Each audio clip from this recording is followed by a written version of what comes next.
Hashtag Galactic Occupiers Story. Part 1. The mining outpost on Kepler. 442b had been humanity's proudest achievement in the Outer Rim territories. Built into the crystalline mountains of the planet's northern hemisphere, the facility extracted rare metals that powered Earth's growing fleet of interstellar vessels. For 3 years, the outpost operated without incident, its crew of 200 miners and support staff believing they were safe in the remote system. That belief shattered when a Zephyrian armada emerged from hyperspace. Captain Sarah Chan watched helplessly from the command center as sleek alien warships surrounded the outpost. The Zephyrians had appeared without warning, their dark hulls gleaming like obsidian daggers against the star field. Within hours, they had deployed ground forces and overwhelmed the outpost's modest defenses. The aliens were efficient in their occupation, standing 7 feet tall with elongated limbs and pale blue skin. The Zephyrians moved with predatory grace through the corridors of a human facility. Their weapons hummed with energy that could slice through steel like paper. Most terrifying were their large black eyes that seemed to catalog every detail of their new acquisition. "They're not interested in negotiations," Chen reported to Earth Command through a hidden communication array. "They've turned our people into slave labor. The miners are being forced to extract metals under armed guard. Anyone who resists disappears." The Zephyrian commander, a towering figure named Vextar, had made his intentions clear through broken human speech. The outpost would serve the Zephyrian collective. The humans would work until they died, and then more humans would be brought to replace them. Earth's expansion into this sector was over. What the Zephyrians didn't understand was the nature of human determination. They saw the mining operation as valuable, but they failed to grasp why humans had chosen such a remote location for their outpost. Kepler 442b wasn't just rich in rare metals. It was strategically positioned along 3 major hyperspace routes. It meant controlling access to an entire sector of space. Earth Command received Chen's transmission with grim resolve. Admiral Rodriguez called an emergency session of the Military Council. The room filled with heated debate about response options. Some advocated for a full fleet assault, while others worried about the safety of the hostages. A direct assault would be suicide, argued General Morrison. Their ships outgun anything we have in that sector. We'd lose the fleet and the hostages.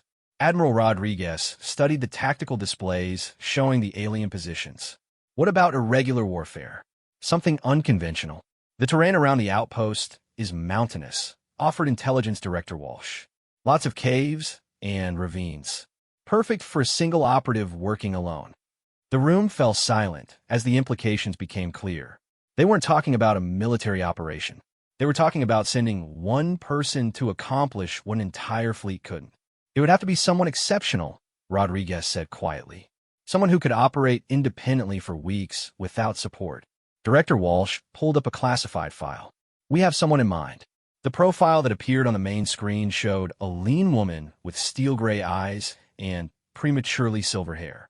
Staff Sergeant Maria Vasquez had earned her reputation in the Martian conflicts, where she had single-handedly eliminated an entire rebel command structure using nothing but a sniper rifle and her knowledge of urban warfare.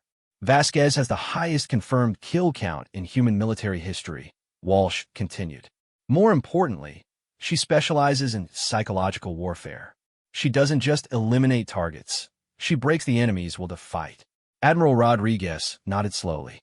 "Can she operate in an alien environment?" "She's trained in xenobiology and speaks 17 human languages. Her psychological profile shows exceptional adaptability to unknown situations." The vote was unanimous. Within 6 hours, Sergeant Vasquez was aboard a stealth transport heading for Kepler 442b. The ship would drop her on the planet's dark side, far from the occupied outpost. From there, she would have to cross 200 miles of hostile terrain to reach her target. As the transport entered hyperspace, Vasquez reviewed the intelligence files one more time. The Zephyrians believed they had conquered another weak human settlement. They had no idea that Earth was about to send them a message written in blood and terror. The war for Kepler 442b was about to begin, but it wouldn't be fought with fleets or armies. It would be fought by one human with a rifle, moving like death through the alien-occupied mountains. Hashtag Galactic Occupiers Story. Part 2. The stealth transport dropped Maria Vasquez onto Kepler 442b's surface under cover of the planet's 30-hour night cycle. She landed in a barren valley 300 kilometers from the occupied outpost, her specialized gear scattered around her in carefully marked containers. The gravity was slightly heavier than Earth standard, but her enhanced physiology adapted within minutes. Vasquez moved through the darkness like a shadow, collecting her equipment with practiced efficiency. Her rifle was a marvel of human engineering, a magnetically accelerated precision weapon capable of punching through any known armor at ranges exceeding 2 kilometers. More importantly, it was designed for absolute silence, using magnetic fields to propel its projectiles without creating sonic signatures. The first week on Kepler 442b taught her the rhythm of the alien occupation. Using advanced reconnaissance equipment, she observed the Zephyrian patrol patterns from elevated positions in the crystalline mountains. The aliens were methodical but predictable. They moved in groups of 3, covering the same routes every 12 hours with mechanical precision. What struck Vasquez most was their arrogance. The Zephyrians posted guards at obvious choke points, but ignored the vertical terrain that honeycombed the mountains. They thought like ground-based predators, not like humans who had learned to fight in 3 dimensions across multiple worlds. On the 8th day, she made her first kill. A Zephyrian patrol had stopped to investigate mining equipment abandoned during the initial invasion. The aliens spread out in a standard search pattern, their elongated forms moving with that predatory grace that had intimidated human prisoners. They never saw the muzzle flash from the ridge 2 kilometers away. The magnetic round struck the patrol leader in the center of his elongated skull, the impact so devastating that his companions initially thought he had simply collapsed. By the time they realized they were under attack, Vasquez had already displaced to a new position, leaving behind only the faint scent of ozone from the magnetic accelerator. The Zephyrians' response revealed everything Vasquez needed to know about their psychology. Instead of conducting a methodical search for the sniper, they increased their patrol frequency and began traveling in larger groups. Fear was already taking root in their alien minds. She waited 3 days before striking again. This time, she targeted a supply convoy moving between the outpost and a forward observation platform. The convoy consisted of 6 Zephyrians and 2 human prisoners being forced to carry equipment. Vasquez had to be surgical in her approach. Any mistake could result in human casualties. The shot came from an impossible angle, fired from a position the aliens couldn't have imagined. The round curved around a crystal formation using the planet's magnetic field, striking the convoy commander in the throat. As the other aliens scrambled for cover, Vasquez was already moving, her second position prepared hours earlier. The psychological impact was immediate and devastating. The surviving Zephyrians abandoned their human prisoners and retreated to the outpost in disorder. For the first time since the occupation began, the aliens showed fear. Commander Vextar called an emergency meeting of his senior staff. The command center buzzed with nervous energy as reports of the attacks spread through the alien hierarchy. "It's impossible," insisted his tactical officer, Krivon. "No single enemy could operate at such ranges with such precision." Vextar's black eyes reflected the tactical displays showing the attack sites. "Yet 2 of our warriors are dead, and we never saw the enemy." "Perhaps it's a human weapon malfunction," suggested another officer. Their mining equipment could have explosive components. But Vextar had studied human military history during the occupation planning. He knew humans were capable of remarkable individual lethality, but he had dismissed such reports as propaganda. Now he was beginning to understand that Earth's reputation for producing deadly soldiers might be based on fact rather than fiction. "Double the guard shifts," he ordered. "No patrols smaller than 6 warriors. Install detection equipment at all high-elevation positions." The orders cascaded through the Zephyrian command structure, but they revealed a fundamental misunderstanding of their enemy. Vasquez wasn't hiding in the high positions. She was using them as temporary shooting platforms before disappearing into the maze of caverns that riddled the planet's subsurface. By the end of her second week on Kepler 442b, Vasquez had killed 7 Zephyrians and wounded 3 more. Each attack came from a different angle, at a different time, using terrain features the aliens had never considered relevant to warfare. She was writing a textbook in fear, and the Zephyrians were unwilling students. The aliens began to change their behavior in ways that surprised even Vasquez. They started avoiding certain areas entirely, posted guards at locations where attacks seemed statistically possible, and began treating every shadow as a potential threat. The occupation force that had been efficiently exploiting human labor was now spending most of its energy looking over its collective shoulder. From her hiding place in an abandoned mining tunnel, Vasquez monitored Zephyrian communications using captured equipment. Their conversations revealed growing paranoia and uncertainty. Some spoke of ghosts in the mountains. Others whispered about human magic that could kill from impossible distances. She smiled grimly as she cleaned her rifle. The real psychological warfare was just beginning. #Galactic Occupiers Story. Part 3 weeks into her campaign, Maria Vasquez achieved something that no human military strategist had thought possible. She made the Zephyrian collective afraid of the dark. The aliens had always been creatures of light, their homeworld bathed in the radiation of twin stars that never set. Kepler 442b's extended night cycles were already psychological torture for them, and Vasquez exploited this weakness ruthlessly. Her attacks came exclusively during the darkness hours, when alien night vision was at its weakest and their natural fears ran strongest. On the 22nd day, she escalated her tactics. A Zephyrian patrol investigating strange noises in the eastern mining sector found their path blocked by something that violated everything they understood about human capabilities. Carved into the crystalline rock face was a message written in perfect Zephyrian script. Your commander will die at dawn. The message itself was terrifying enough, but the implications were worse. No human was supposed to understand their written language, yet someone had carved these symbols with mathematical precision into solid crystal. The patrol leader, a veteran warrior named Texmar, felt something alien to his experience, genuine terror. Commander Vextar received the report with growing unease. His tactical staff offered rational explanations, captured translation equipment, lucky guesses, psychological warfare techniques. But none of their theories explained how a single human could operate with such detailed knowledge of Zephyrian culture and psychology. Perhaps we should request reinforcements from the fleet, suggested Crevon during the emergency briefing.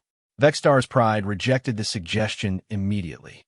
We will not admit to the collective that we cannot handle one primitive human. Deploy all available units. Find this ghost and its interference. The largest hunting party in Zephyrian military history. 47 warriors equipped with thermal imaging and seismic detection equipment, spread across the mountainous terrain surrounding the outpost. They moved in coordinated groups, maintaining constant communication, covering every possible approach route. Vasquez watched them from a position they had never considered, suspended by climbing gear inside a vertical crystal formation that appeared solid from the outside. She had spent days preparing this hiding spot, using human excavation techniques to create a firing chamber invisible to alien sensors. The hunt lasted 18 hours. The Zephyrians covered hundreds of square kilometers, investigated every cave and crevice, and deployed detection equipment sensitive enough to register a heartbeat from 50 meters away.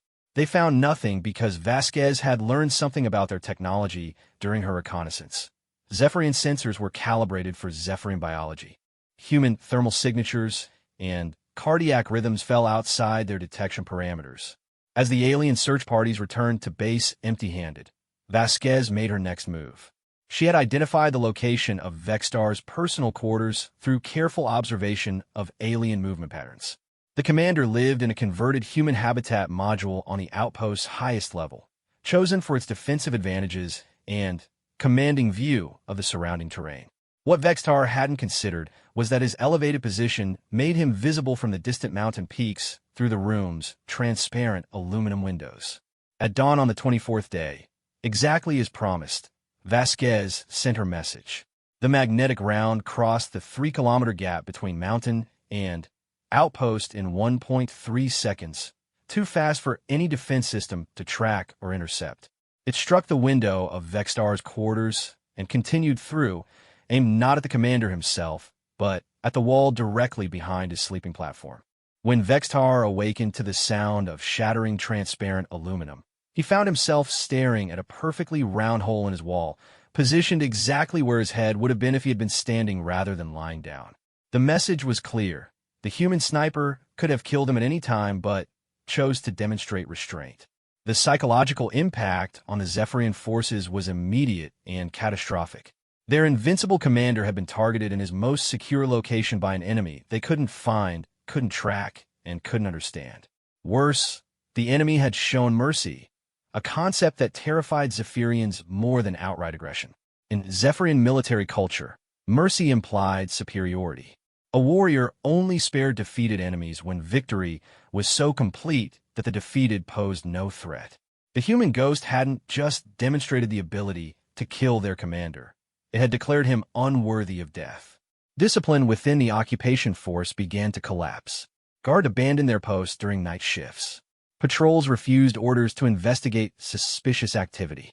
The efficient exploitation of human prisoners ground to a halt as alien supervisors became too paranoid to venture outside the main compound.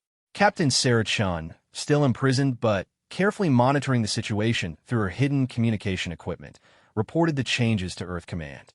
"The aliens are falling apart," she transmitted during a brief window when her guards were distracted by yet another false alarm. "They're jumping as shadows. Some of them are refusing to sleep. Their commander hasn't left his quarters since the shooting incident." Admiral Rodriguez received the report with amazement. Intelligence estimates had suggested that a single operative might disrupt alien operations for a few days at most.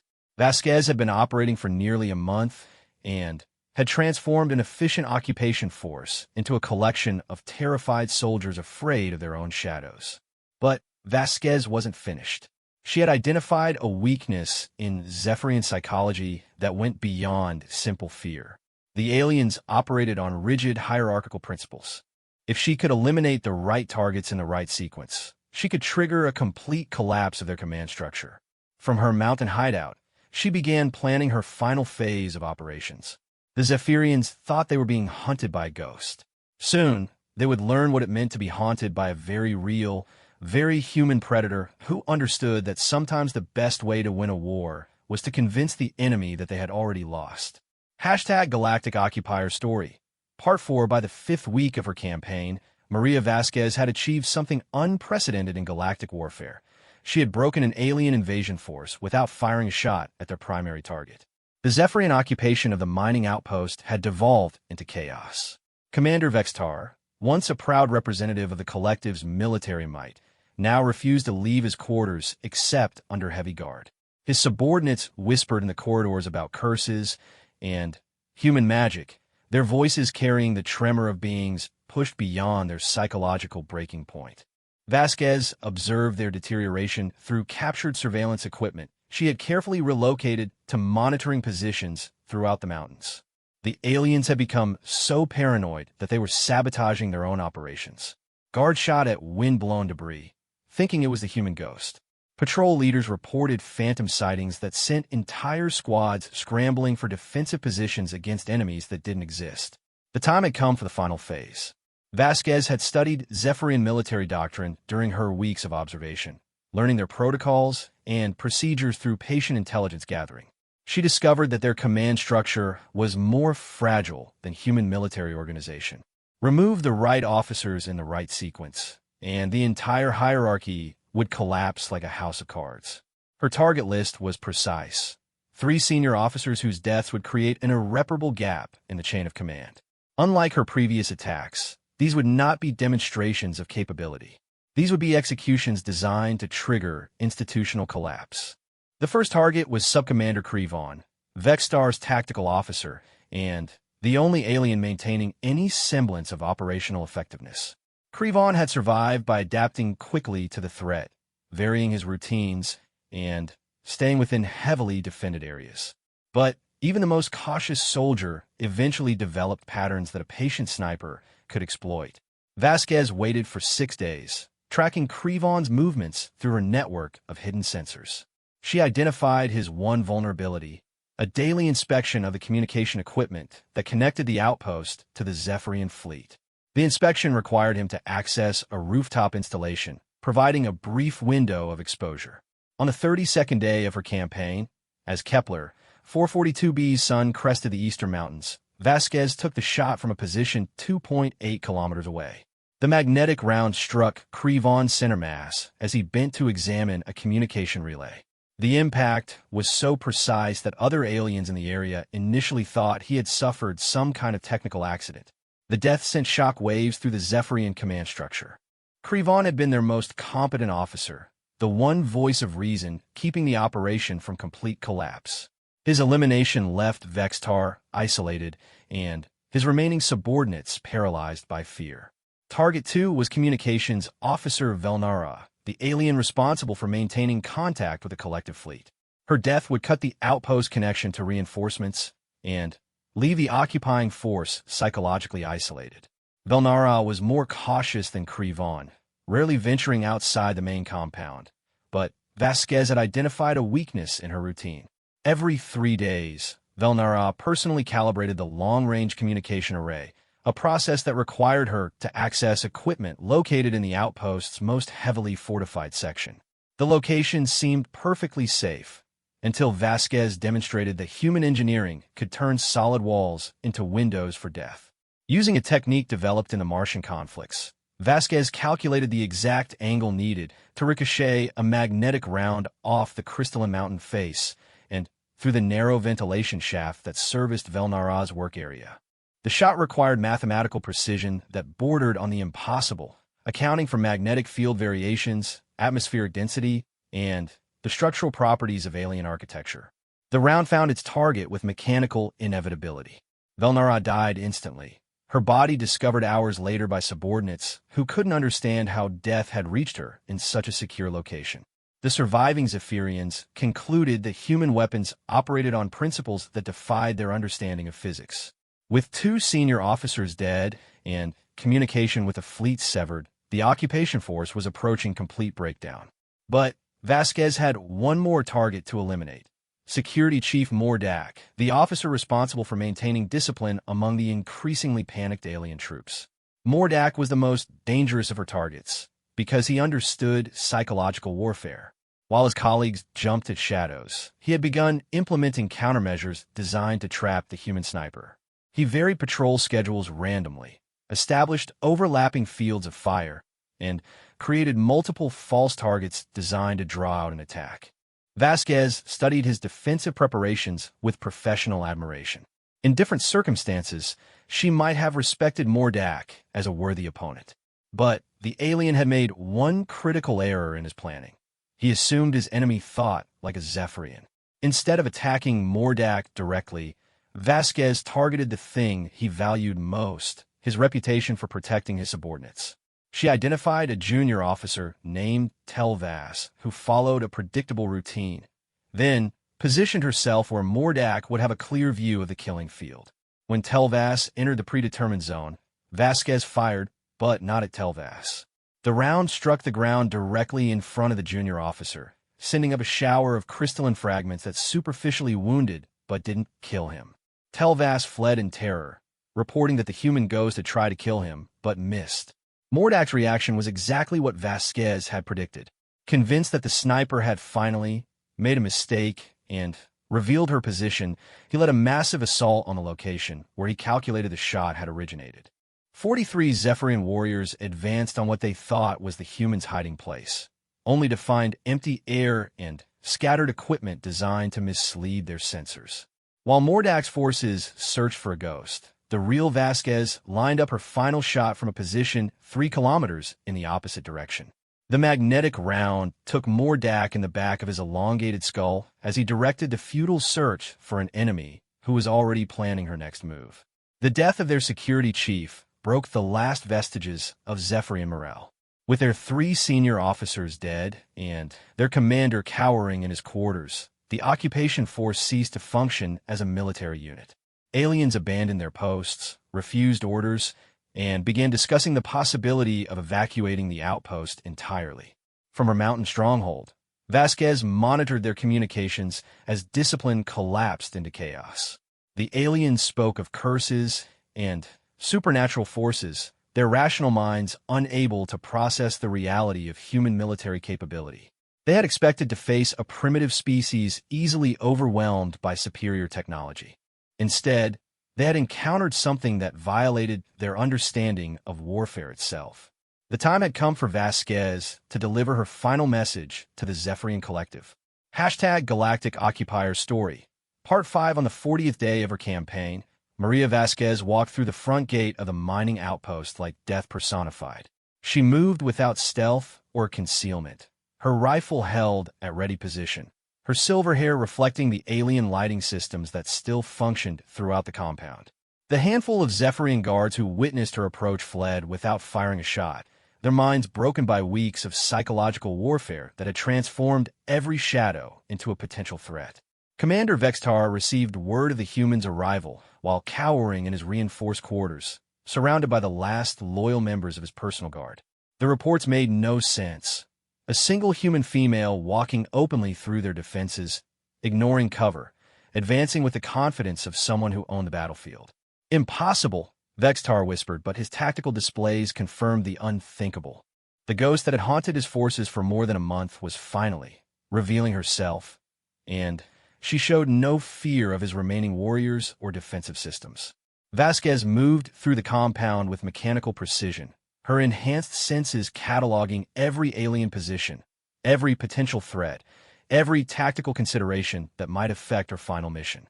The Zephyrians who hadn't fled watched her progress through their security cameras, transfixed by the sight of their tormentor finally made flesh. She encountered no resistance because there was none left to offer. The occupation force had been psychologically destroyed by an enemy they couldn't find, couldn't fight, and couldn't understand. Now that enemy stood before them, and they discovered that reality was somehow worse than the nightmare they had been living. Captain Sarah Chun was the first human to see Vasquez enter the detention facility. She looked up from her monitoring equipment to find a lean woman in tactical gear standing in the doorway like an avenging angel. The other prisoners began to whisper among themselves, hope flickering in their eyes for the first time since the occupation began. Sergeant Maria Vasquez, Earth Military Command, she announced in a voice that carried absolute authority. All human personnel are to evacuate this facility immediately. Transport ships are en route. Chun stared at the woman who had single-handedly broken an alien invasion force. How many of you are there? Vasquez's smile was cold as winter starlight. Just me. The evacuation proceeded with mechanical efficiency. Human prisoners filed past their former captors, who watched in stunned silence as the people they had enslaved walked freely toward waiting transport ships. Some Zephyrians attempted to reassert control, but they discovered that their psychological domination had evaporated along with their military effectiveness. Vextar finally emerged from his quarters as the last human evacuated the facility. He found Vasquez waiting for him in the compound's central plaza, her rifle lowered but ready, her steel-gray eyes reflecting the alien lighting with predatory intensity. "You," he said in broken human speech, his voice carrying the weight of incomprehension. "One human. You destroyed my forces with one human." Vasquez studied the alien commander with professional dispassion. "Your forces destroyed themselves. I simply provided the motivation. This is not possible. Our intelligence indicated humans were weak, individualistic, incapable of effective resistance. Your intelligence was wrong about a lot of things." Vasquez keyed her communication equipment, broadcasting on all Zephyrian frequencies. "This message is for the collective fleet. You have exactly 1 hour to retrieve your surviving personnel from this outpost. After that, I consider anyone remaining to be a hostile combatant." Vextar's elongated features twisted with something approaching rage. "You cannot make demands of the collective. We are a superior species with technology beyond your primitive understanding." Vasquez raised her rifle with casual efficiency, the targeting laser painting a red dot on Vextar's chest. "Your superior technology couldn't stop one human with a gun. Your advanced tactics couldn't predict human unpredictability. Your psychological warfare couldn't break human determination." The laser moved to center on his elongated skull. What makes you think your superiority means anything to someone who's been hunting your people for 40 days? The alien commander found himself staring into the face of something his species had never encountered. A human pushed beyond fear, beyond doubt, beyond anything that might resemble mercy. This wasn't the primitive savage his intelligence briefings had described. This was evolution itself, shaped by countless conflicts into the perfect killing machine. Your people made a mistake when they decided to enslave humans, Vasquez continued. You assumed we would break like other species. Instead, you taught us that the Zephyrian Collective can be beaten. That knowledge will spread throughout human space, and we will remember it. The collective fleet arrived within the hour, their sleek ships descending to extract the shattered remnants of the occupation force.